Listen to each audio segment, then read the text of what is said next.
सभी को राधे कृष्णा। श्रावण मास के शुक्ल पक्ष की एकादशी अर्थात 2024 में श्रावण मास के शुक्ल पक्ष की एकादशी का व्रत किस दिन किया जाएगा? श्रावण मास के शुक्ल पक्ष की एकादशी को पुत्रदा एकादशी के नाम से जाना जाता है।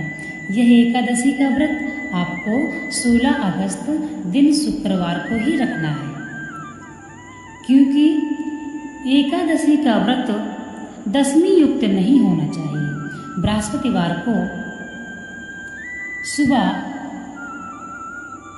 6:30 बजे से अर्थात 6:30 से एकादशी का व्रत आरंभ हो रहा है। इसलिए 6 बजे तक एकादशी में दशमी युक्त है, तो दशमी युक्त एकादशी वर्जित मानी गई है। इसीलिए आपको उदया तिथि के अनुसार एकादशी का व्रत 16 अगस्त दिन शुक्रवार को करना है। जिनके पुत्र नहीं है उनको यह एकादशी का व्रत अवश्य करना चाहिए।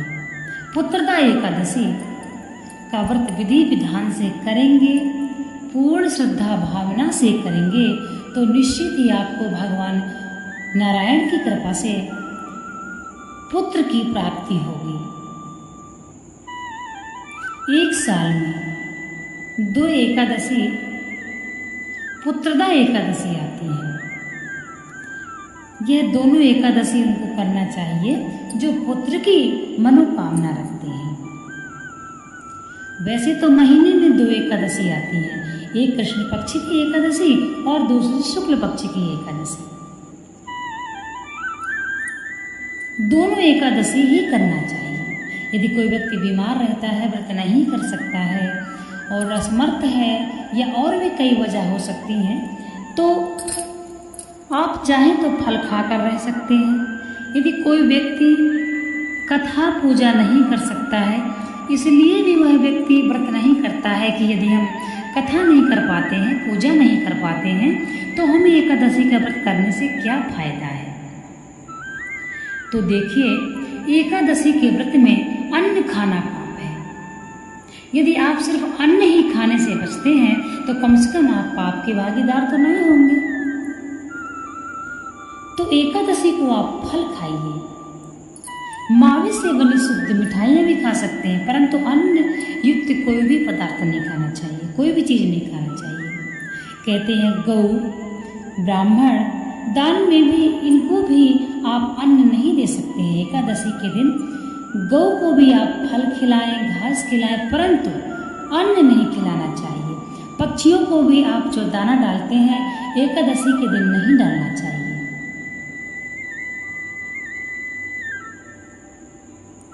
अर्थात अन्न का दान करना भी पाप है और अन्न खाना भी नहीं चाहिए। बताया गया है कि एकादशी के दिन किसी के घर में अतिथि आ जाते हैं तो उनको भी अन्न नहीं देना चाहिए, उनको भी फल देना चाहिए। ये आपके सामर्थ्य के ऊपर है, परंतु विधान यही है। एकादशी के दिन अन्न खाना देना लेना सब कुछ वर्जित है। तथा इसके विपरीत द्वादशी को दिन ये सारे कार्य करना पुण्य के समान है।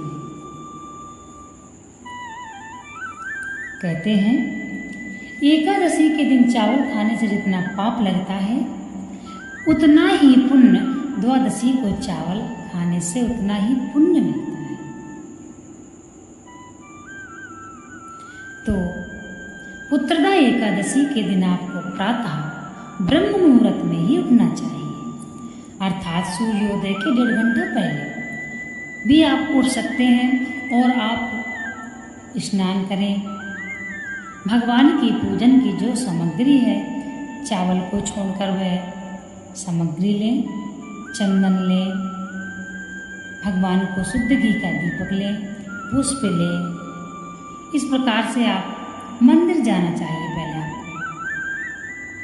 वहाँ पर भगवान को जल से अभिषेक कराएं, दूध दही से अभिषेक कराएं। भगवान नारायण के मूर्ति है तो आप पंचामृत से स्नान कराएं। भगवान शिव की है तब भी आप स्नान कराएं, दूध दही शहद शर्करा स्नान। तथा भगवान को चंदन लगाएं और भगवान को पुष्प अर्पित करें, भोग लगाएं, भगवान की आरती करें मंदिर में और वहाँ पर भगवान के समक्ष यह संकल्प करें कि हे प्रभु, मुझे आप इतना सामर्थ्य देना कि मैं पुत्रदा एकादशी का व्रत नियम से कर सकूं। हे प्रभु, मेरी बुद्धि अच्छी रहे और मेरा व्रत ना खंडित हो, इसलिए प्रभु आप मुझ पर कृपा बनाए रखें। हे हरि, हे दीनानाथ, मुझे इतनी शक्ति देना कि मैं किसी भी गलत व्यक्ति से बात ना करूं और ना ही मैं किसी की निंदा करूं। कहते हैं एकादशी के दिन आप यदि नास्तिक व्यक्ति से बात करते हैं तब भी आपका व्रत खंडित हो जाता है। अर्थात नास्तिक उसे कहते हैं जो अपने धर्म और अपने ईश्वर को ना मानता। तथा जो व्यक्ति आपकी नज़रों में आपको पता है कि यह व्यक्ति गलत कार्य करता है, उससे भी आप बात ना करें, इससे आपके व्रत में व्यवधान पड़ेगा। मंदिर में संकल्प करके अपने घर में आए और घर में विद्युत भगवान नारायण की सेवा करें, पूजा करें, भगवान को पंचामृत से स्नान कराएं तथा कथा सुने अथवा सुनाएं, दीपक जलाएं, आरती करें, हरि का कीर्तन करें और पूरा दिन भगवान के 12 मंत्र का उच्चारण करें, जप करें। यह मंत्र कौन सा है? ओम नमो भगवते वासुदेवाय। इस मंत्र का पूरी श्रद्धा भावना से जप करें। यदि रात में हो सके तो भूमि पर ही आप विश्राम करें और हरि का कीर्तन करें। रात में जागरण करना चाहिए, भगवान का कीर्तन करना चाहिए और द्वादशी के दिन प्रातः समय से उठकर आपको स्नान करके पूजन करके ब्राह्मण को दान देना चाहिए तथा जिस भी समय का पारायण हो आपको उस समय पारायण कर लेना चाहिए। तो जिसके पुत्र नहीं हैं, जो पुत्र की कामना रखते हैं, वह ये व्रत अवश्य करें।